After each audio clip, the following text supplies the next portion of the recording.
सरकार से पूरी ताकत के साथ अपनी बातें मनवाऊंगा, काम करूंगा। सबसे ज्यादा मुझे एजुकेशन पे काम करना होगा, क्योंकि सिस्टम को हिला देंगे, बुराइयां नहीं फैलेंगी। नशा जड़ से खत्म, गौकसी जड़ से खत्म, कटलूबाजी जड़ से खत्म। सरकारी स्कूल मांगा मेरे परिवार ने, यानी विद इन मैंने भी मांगा, और छुट्टी के दौरान आके इसे मांगा, समाज के लोगों को इकट्ठा करके मांगा। मैं यही कहना चाहता हूं कि चौधरी जाकिर हुसैन साहब, कमल तो जब खिलेगा, पहली बात तो यह कि आपको टिकट मिलेगा। सोच को पढ़ा, करीब से देखा, करीब से समझा कि इसके अंदर बिल्कुल भी समाज के प्रति कोई ऐसी सोच नहीं है जिससे मेवात आगे जाए। और हर मुद्दे पे बात होगी, चाहे रेल लाइन का मामला होगा, चाहे हमारी रोडों का मामला होगा। आज देख सकते हो हमारी खूनी रोडों आज क्या हालात है, आए दिन खून में जज्बात है। ये तुम्हारे लिए 24 घंटे जज्बात रहेंगे। काम करता रहूंगा एक सच्चा सेवक की तरह, नेता नहीं, एक बेटे की तरह काम करता रहूंगा। हम रेलवे लाइन से दूर है, मेट्रो लाइन से दूर है, यूनिवर्सिटी हमारी नहीं, पीने के पानी तक की सही सुविधाएं हमारे पास नहीं, हमारे पास कोई अच्छे इंस्टीट्यूट नहीं, अच्छे खेल ग्राउंड नहीं। और मैं सच्चाई तो आपको बता दूं, कड़वा सच है, बोलना नहीं चाहिए। मैं आपसे कह दूं, जमानत जब्त होगी भारतीय जनता पार्टी की नों से। चौधरी आफ्ताब को अगर पार्टी टिकट देती है तो मैं बिल्कुल पार्टी के अंदर एक सच्चे सिपाही की तरह सरकार के लिए काम, मतलब पार्टी के लिए काम करूंगा। 9.5 साल मलाई खाने के बाद सीएम को बदल डाला, 6 महीने के लिए रसमलाई और बेवकूफ बनाने के लिए ओबीसी के और SC ST कम्युनिटी को बेवकूफ बनाने के लिए खेल कर डाला। 9.5 साल सीएम का सबसे करीबी चेहरा जाकिर हुसैन माना गया, और दुनिया मानती है इस चीज को, करीबी माना गया। लेकिन जहां काम की बात आती है वहां 1% भी समाज को कुछ नहीं दे पाया। गांव चंदेनी, मेरे गांव जो है एजुकेशन में नंबर 1 है, उसका एक सरकारी स्कूल तक अपग्रेड नहीं कर पाया, क्योंकि इनके जज्बात नहीं है, इनके अंदर जोश नहीं है, इनके अंदर एक सोच नहीं है कि हम मेवात को आगे लेकर आगे बढ़े और हम मेवात को तरक्की की तरफ लेके जाएं। दोस्तों, स्वागत है आप सभी का DNA मेवात में, और मैं हूं आपके साथ मौज खान। इस वक्त मेरी मौजूदगी जिला हेडक्वार्टर नुहू के अंदर है, और जिस तरह से आप लोग देख रहे हैं, मेरे साथ कमांडो हिदायत खान जी है, जो कि बड़े एक लेवल पर एक समाज सेवी भी हैं, और फिलहाल जो है चुनावी मैदान की जो है एक तरह से चुनावी ताल ठोक चुकी है। फिलहाल चुनावी मैदान में कूद चुके हैं और नुहू विधानसभा से चुनाव की जो है पूरी तैयारी कर रहे हैं। सबसे पहले तो कमांडो हिदायत खान जी, हमारे साथ जुड़ने के लिए बहुत बहुत धन्यवाद। शुक्रिया मौज खान जी, आपका, आपके दर्शकों का, आपके चैनल के माध्यम से। सर, एक बात बताएं, जिस तरह से आप समाज सेवा कर रहे थे, बड़े लेवल पर आपने समाज सेवा की और बहुत अच्छा आप लोग काम कर रहे थे, एकदम से राजनीति में आने का क्या मन था आपका? जी, मैं आपके चैनल के माध्यम से बताना चाहता हूं समाज के लोगों को कि जिस तरह हम सोशल वर्क कर रहे थे, हमारा एक लिमिट दायरा है। हम कंट्रीब्यूशन करके समाज की हेल्प कर पा रहे थे, कभी एक आदमी की, किसी दिन 2 आदमियों की।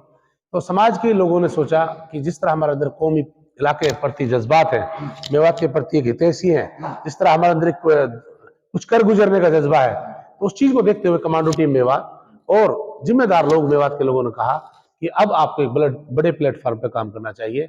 और बड़ा प्लेटफॉर्म एक राजनीतिक प्लेटफॉर्म है, क्योंकि राजनीतिक प्लेटफॉर्म पे यदि सत्ता में हिस्सेदारी होती है तो वो सब समाज के लिए बड़े लेवल पे हम काम कर सकते हैं।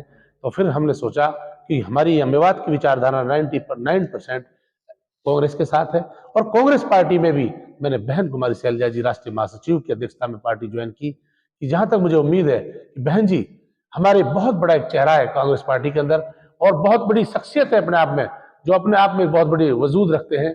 जो मुझे उम्मीद है कि इंशाल्लाह बहुत जल्द कांग्रेस, इस बार सत्ता परिवर्तन होगी और कांग्रेस की सरकार बनेगी, उसमें हमारी हिस्सेदारी होगी और हम अपने समाज के लिए काम करेंगे। आप देख सकते हैं, मैं बताऊं मौज खान जी आपको चैनल के माध्यम से, मेवात के लोगों से, कि हम दिल्ली के कितने करीब हैं।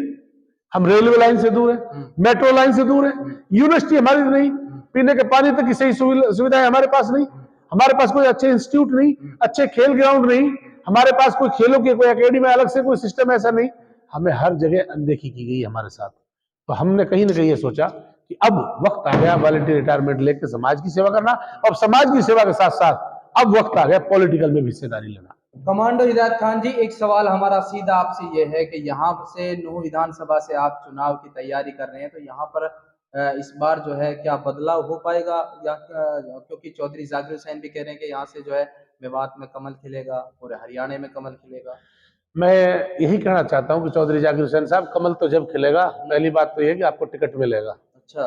मुझे तो नहीं लगता इसको टिकट भी नहीं मिलेगा, अच्छा। चौधरी साहब को। और मैं सच्चाई तो आपको बता दूं, ये कड़वा सच है, बोलना नहीं चाहिए। मैं आपसे कह दूं, जमानत जब्त होगी भारतीय जनता पार्टी की नूंह से। नूह से। कांग्रेस विजय होगी। अच्छा। ये कांग्रेस पार्टी के ऊपर डिपेंड करता है। वो टिकट हमें देती है, किसी और भाई को देती है, और जिसको भी देगी 100%, 101% कांग्रेस विजय होगी। अगर कांग्रेस का टिकट यहाँ से नूह से चौधरी आफ्ताब अहमद जो फिलहाल के विधायक हैं उनको मिलता है तो आप उसका साथ देंगे? बिल्कुल, मैं पार्टी के साथ कोई गद्दारी नहीं होगी। और चौधरी आफ्ताब को अगर पार्टी टिकट देती है तो मैं बिल्कुल पार्टी के अंदर एक सच्चे सिपाही की तरह सरकार के लिए काम, मतलब पार्टी के लिए काम करूंगा। और मुझे उम्मीद है मैं पार्टी के साथ गद्दारी नहीं करूंगा। लेकिन जिस तरह इनकी उम्र ज्यादा है, सीनियर साथी हैं, हो सकता है इनको बिठा दिया जाए इस चीज को लेकर कि हमें गाइडलाइंस दे, दिशा निर्देश दे, ऊपर सेंटर में ले जाकर इनको बिठा दिया जाए और विधानसभा का टिकट मेरे जैसे सच्चे पक्के समाज सेवी को दे दिया जाए। ऐसा मुझे 100% उम्मीद है, क्योंकि पार्टी जिस तरह कांग्रेस पार्टी इस समय काम कर रही है, ग्राउंड लेवल पर चेक कर रही है कि संगठन में कौन अच्छा काम कर रहा है, कौन सामाजिक काम कर रहा है, कौन किस लेवल पर बड़े काम कर रहा है। क्योंकि ये तो सत्ता में लंबे अरसे से भागीदारी रही है इनकी, और मेवात देख चुका है, समाज में रह चुके हैं। उनको सेंटर में बिठाया जा सकता है, क्योंकि पावर सरकार की होगी, क्योंकि इस बार केंद्र में भी सरकार हमारी आ रही है और राज्य में भी फिर यही होगा। क्योंकि उसके बाद मुझे उम्मीद है हमारे जैसे होनहार नौजवान, ईमानदार, जो मेवात के लिए मर मिटना चाहता है, जो मेवात के लिए कुछ करना चाहता है, नस्लों के लिए कुछ करना चाहता है, समाज के लिए करना चाहता है, मेवात की 36 बिरादरी में भाईचारा, एकता, अखंडता के लिए काम करना चाहता है, देश को मजबूती के लिए जो काम करना चाहता है, तो उसमें हिदायत खान कमांडो का पहला नंबर होगा और इंशाल्लाह टिकट मिलेगा और भारी मतों से विजयी होकर हरियाणा भवन में पहुंचेंगे। कमांडो हिदायत खान जी, फिलहाल लोकसभा का चुनाव आ रहा है तो कांग्रेस पार्टी जो है अपना कैंडिडेट मैदान में उतारेगी, तो उसको लेकर आपकी कैसी तैयारी है? जी, तैयारी अब फुल है। आप देख सकते हो कार्यालय तैयार हो चुका है। बिल्कुल, बड़े बाहर से जितने भी टीम से आएंगे आराम करें, हमारे यहाँ के लोग आराम करें, बैठे, उसके बाद समाज में काम करें। सबसे पहले कार्यालय कंपलसरी था, कार्यालय खुल चुका है। हमारी विधानसभा के साथ साथ लोकसभा भी काम करेगी यही कार्यालय। और साथ ही साथ मैं आपको कह दूं कि मेवात का हर बच्चा इस समय सोच के बैठा है और मुझे लगता है गुड़गांव लोकसभा के अंदर विजयी कांग्रेस पार्टी होगी। अब टिकट की बात है।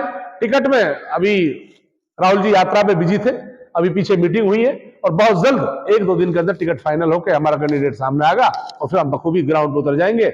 और बस रमजान की वजह से थोड़ा सा मैं कह सकता हूं मेवात में ये थोड़ा सा है, बाकी हिस्से में रमजान का इतना असर नहीं है यार, क्योंकि पॉपुलेशन के हिसाब से रमजान में थोड़ा मेहनत कम होगी, लेकिन उसके बाद ईद के फौरन बाद दिन रात ग्राउंड पे होगी और कांग्रेस पार्टी विजय करके मानेगी। कमांडो हिदायत खान जी, अभी बीजेपी ने अपना सीएम बदल दिया एकदम से, अचानक से सीएम का बदल जाना, क्या इसको लेकर आप क्या कुछ कहना चाहेंगे? हाँ, बिल्कुल कहना चाहता हूँ। 9.5 साल मलाई खाने के बाद सीएम को बदल डाला। 6 महीने के लिए रसमलाई और बेवकूफ बनाने के लिए ओबीसी के और SC ST कम्युनिटी को बेवकूफ बनाने के लिए खेल कर डाला। अरे कौन नहीं समझता इस चीज को, कौन नहीं समझता? हर आदमी समझता है।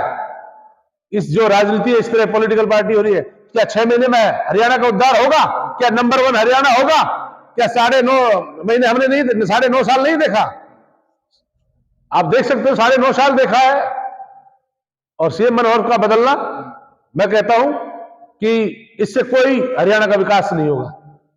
सर एक बात और बताएं, मेवात में जिस तरह से यहाँ से चौधरी जाकिर हुसैन की भारतीय जनता पार्टी में सदस्यता है और हरियाणा वक्फ बोर्ड के प्रशासक भी हैं, मेवात के विकास के लिए कुछ अभी तक कराया इन्होंने?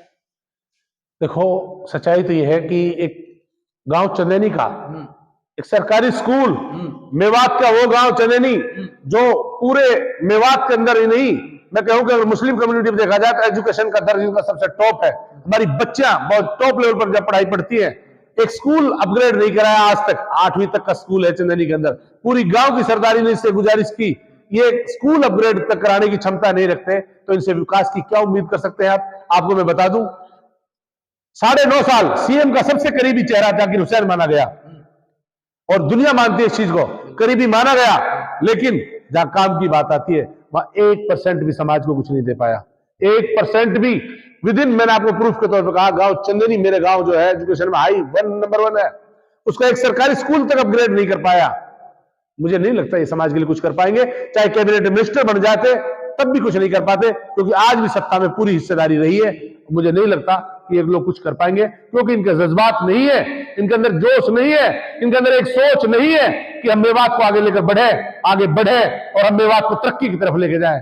ये कभी नहीं सोचते लोग। सर एक हमारा एक सवाल और है आपसे, थोड़ा कड़वा है जी। आप चौधरी जाकिर हुसैन के साथ थे पिछले चुनाव में, जी। तो अचानक से आपने जाकिर साहब को क्यों छोड़ दिया? मैं आपको बता दूं, मैं गवर्नमेंट सर्वेंट था, मैं गवर्नमेंट नौकरी करता था। समाज एक परिवार होता है और एक परिवार के साथ रिश्तेदारियां भी होती है, तो हमारे गोत्रपाल का रिश्ता था, रहनिया वाला जो रिश्ता समाज जैसे जुड़ा हुआ था। समाज के लोगों ने इसे जुड़ के एक विश्वास मत करा कि हो सकता